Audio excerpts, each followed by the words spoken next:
last night I thought you saw on display why most will not be picking the Houston Rockets to be a serious threat in the Western Conference. Yes. They got that vibe to them, man. Good little season, an up-and-coming franchise, clearly heading in the right direction. I'm not going to pick them to beat anybody. Not ready for primetime players yet. Nope. No. They're not PTPers. LeBron and the Lakers. LeBron has really struggled just from the field, but the Lakers, they've been through a little downs as of late.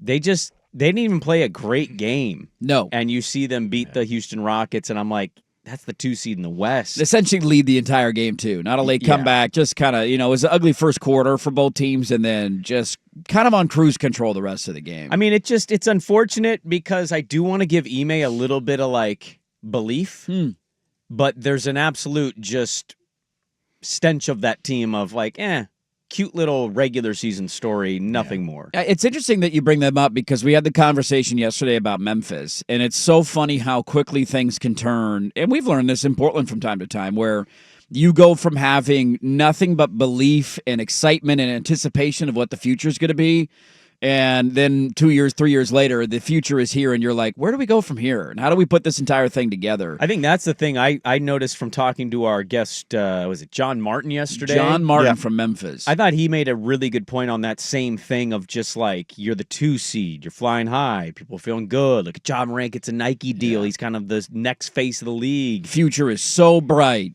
And a couple social media posts, some injuries, and impatience, and now you're firing the coach. 8 games left. You're a 5 seed that nobody takes seriously. No bad moves to go along with it as well. Trading first-round picks for guys. You're paying a ton of money to 3 players who are 3 very good players. John Moran had a good game against Boston last night, but he was like, can you win a title with Bane, Jaren Jackson Jr., and Ja? And I'm literally shaking my head listening to him. And, no. Not that they're not good players, but that doesn't necessarily strike the most fear in me. And I thought that was a good point by him of just how quickly you go from being the next team to, oh, no, you're not the next team. You just had a moment. You just had a moment, and everybody thought it was going to take the next step, and it doesn't always happen. And that's why we kind of went through that when we made the West Finals. Absolutely did. You're like, hey, this is the start of something. We got Dame. He's at the peak of his powers, and then we, fired a coach and kept the general manager and traded a first-round pick for Robert Covington. And got another 6'3" point guard. Got another 6'3" point guard, and it all backfired on us.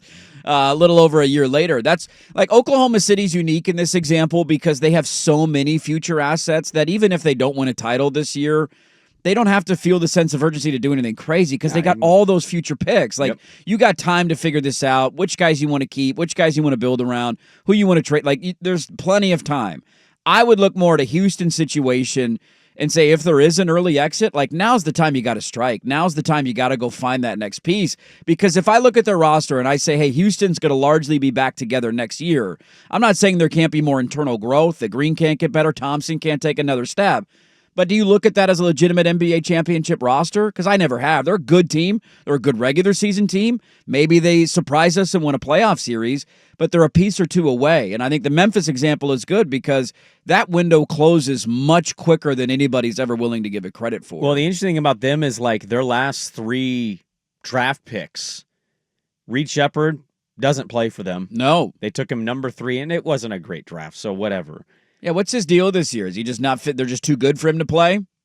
Ime is a very veteran guy. Yeah, he's kind of a you really got to show it to me to play guy, and he showed it in the G League, but largely has not shown it enough to get playing time at a real level. No. Cam Whitmore is a hit and miss player for them, and Jabari was their 3rd pick, 2nd pick, whatever it was. Second overall pick in the Banchero draft. He comes off the bench, yeah, and he's been in trade talks already. So for all the draft pick stuff we talk about in Portland, Houston's been in positions recently where they've been ahead of us. You've had good cracks at it and good chances at it. And despite that, they've brought in Dylan Brooks. That was a good move. They got Sengun, which nobody talked about. Van Vliet got the big contract. And then Jalen Green's a draft guy, and they got Amen Thompson after Scoot, who has done nothing but thrive under their system, which makes us jealous because he's a big-bodied guard who can guard multiple positions. What I look at this and I look at the standings in the West, it's just a fact. You have to have the generational player, I think. You do. Not that that's groundbreaking to hear, but Oklahoma City, SGA. Denver, Jokic, LeBron, Doncic, Steph Curry. Yeah. And Edwards. All these guys have something in common. Kawhi and They're James all Harden, MVP, all NBA type players. Yeah, and if you don't have that, you can have a nice, fun season. Yeah.